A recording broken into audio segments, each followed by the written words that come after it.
Welcome to another Doc Spider Sit Down. This time we're with returning Doc Spider and shortstop Tommy Googins. Now, Tommy, you're returning to the Doc Spiders this upcoming season, and once again, you're in for the long haul, all 76 days of this season. I mean, how excited were you when you finally stepped foot back in Fond du Lac, getting ready for a whole nother season?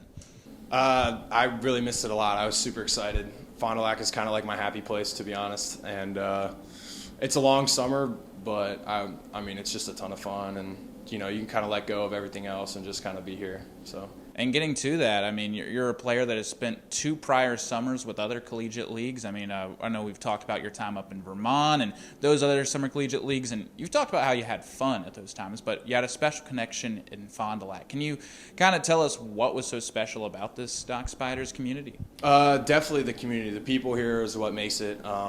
You know, the management and the coaching, my teammates. Like, I've only played with really good teammates here. The host families, you know, Michelle Buck and my host mom and dad, Rusty and Dina Krasinowski, like, just amazing people, and that's what makes it such a blast. And also just like, you know, it being such a grind, you know, us playing every day, we spend a lot of time together. You know, we go through some stuff together, and it's a really high level of play. Like, it's just a ton of fun. And getting to, like, this team specifically, you've always been like an emotional leader on this squad, one of the more louder personalities. You try to get the group going at times.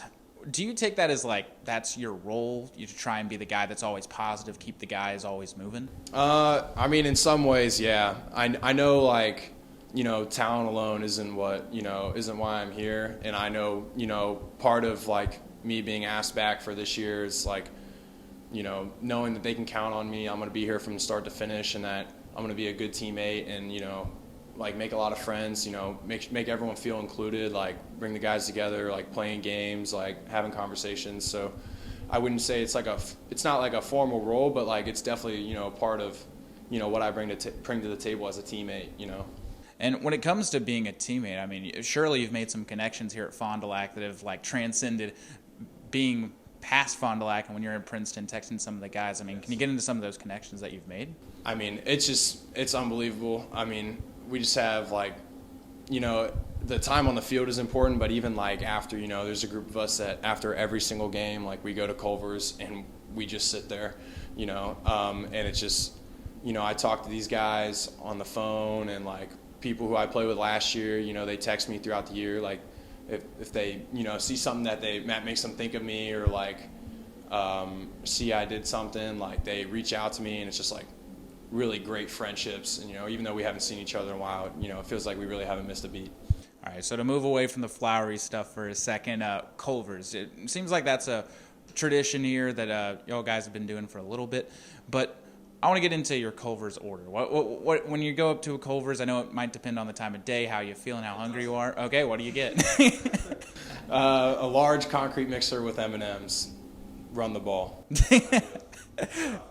No food, just straight to dessert. If I'm really hungry, I'll get some tenders, but usually what I say is that we don't go there for the food. You know, we go there to hang out. So, yeah. And does Tyler Stack still hold the record for the most food eaten at a one Culver's trip? I've never even heard of anyone eating as much food as Tyler Stack does at Culver's. So nobody's rivaling it this year? Nobody's coming close? Casey Gilman, he orders probably 2 Butterburgers when we go, but I think Stack rumored like 5 or 6, so not even close. You always love to see those traditions, and I know Mafia's returning this year. Hearing about how that's going this year, I know it's just a game at the end of the day, but it is crucial for developing chemistry and getting the vibes to be high on the team. I mean, how is that on the bus, and how's it going, and how does that help you guys gel as the year goes along? I mean, it does sound kind of funny, but it really is important because, you know, we play 72 games. We're on the bus for 36 days, for hours there and back to the field. Like, that is a lot of time, and like, these games, like, they really wear on you, like, physically and mentally. You know, it's hard, you know, going out to perform every day, and a lot of times you're not performing well because that's part of it.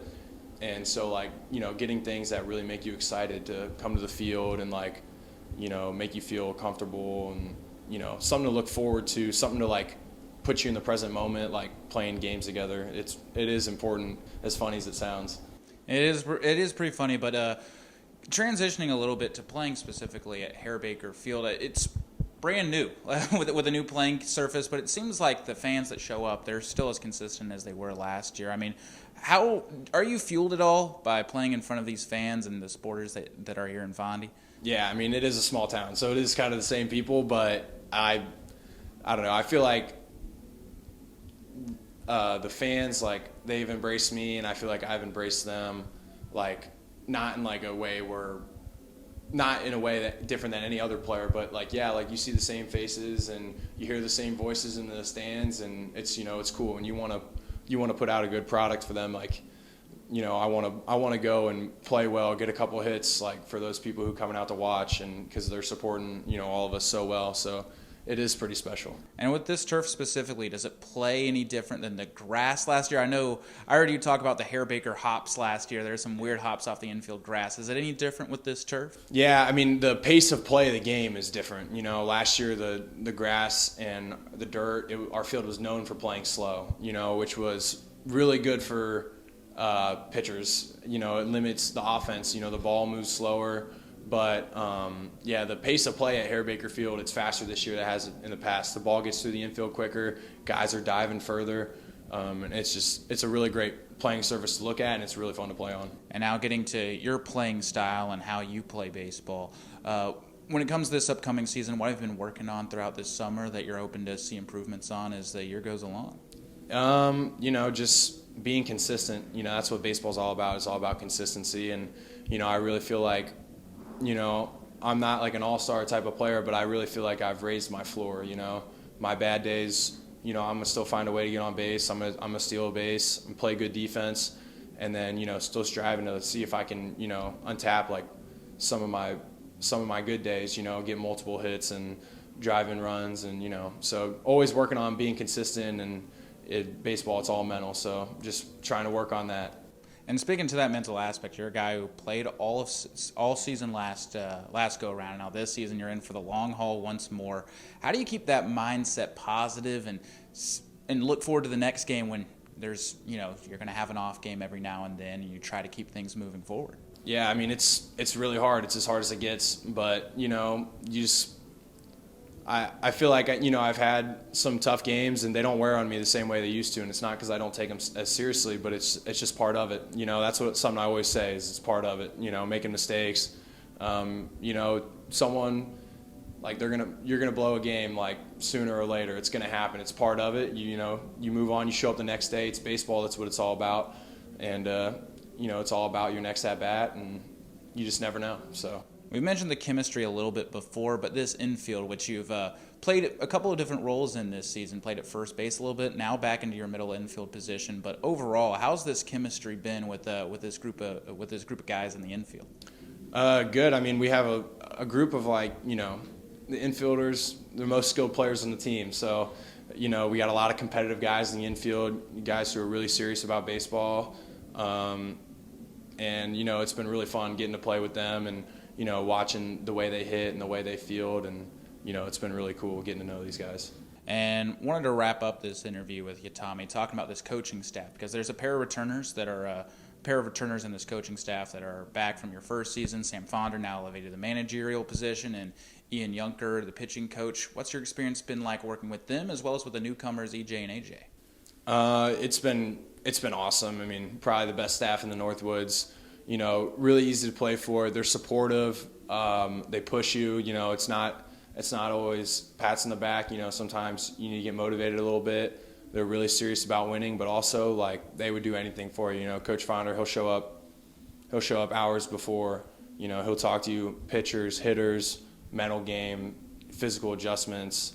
And same with EJ and AJ. They're just outstanding hitting coaches, and Coach Junker, he's grown a ton as a pitching coach. Like, knowing him, like, as a young coach, like, his confidence, you can tell he's a way more confident coach this year. Like, it's just been it's a blast. It's a good young group, and, you know, they push us, they help us to become better, but they also just let us play. All right, thank you, Tommy. But one final question for you. I know batting practice is about to start and you have a game to play today. But when it comes to your talent specifically and being a baseball player in the Ivy League at Princeton, is there any definition to what an Ivy League player is, Ivy League baseball player is? Because it has to be strenuous managing the academics and baseball at the same time. Yeah, it definitely takes a specific type of like student and athlete.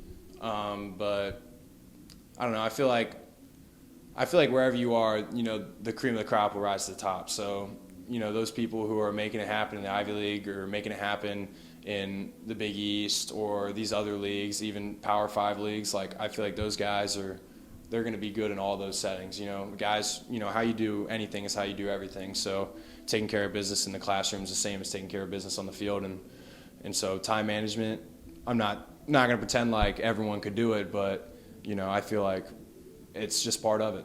Awesome. Thank you, Tommy. And this is Tommy Googins. You can see him any Doc Spiders game right here at Hare Baker Field.